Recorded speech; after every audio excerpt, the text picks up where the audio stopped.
I'm Paul Cox, and today we're pointing our telescopes and specialist cameras towards the new moon, hoping to catch a glimpse of that tiny sliver of the very young waxing crescent as it just hovers above the horizon at Slooh Observatory at the Institute of Astrophysics of the Canary Islands.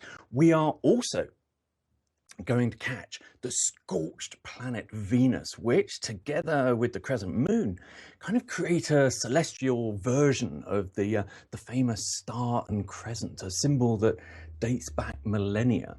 So the star and crescent, it's such a well-known symbol, and in fact if I asked you to grab a pen and paper and draw a moon and a star, chances are you would draw a crescent, moon, and then a five-pointed star. It just seems to be in our collective consciousness.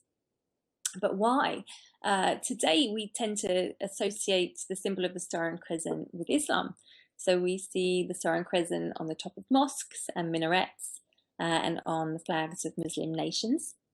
But actually we find its origin long before Islam existed. And indeed for that reason, some Muslims actually refute that the symbol has anything to do with Islam at all.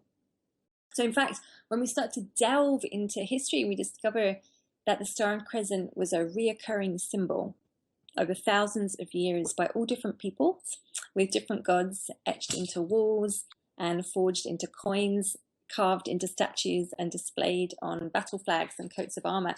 So where did it all begin?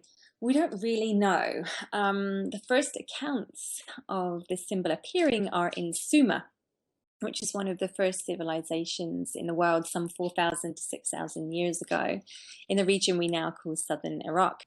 Both of them involve the main characters participating in moon sighting. So why did you feel it was important to include that particular practice for kids?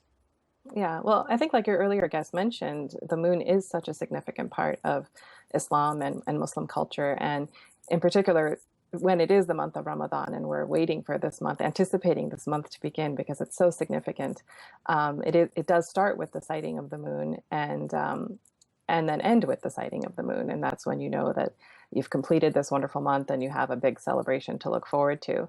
So my first book, which was Night of the Moon, I really used the sighting of the moon and the following of the moon over the month to frame the book and give it structure for a number of reasons. One, because it is just a beautiful object to look at, and I love the idea of it changing shape throughout the book and having the main character Yasmin follow it and see it and pay attention to it, because I think we do even more during the month of Ramadan when we realize that, oh, now the month is coming to an end, halfway, because the moon is full now, or it's starting to wane, so we know it's winding down.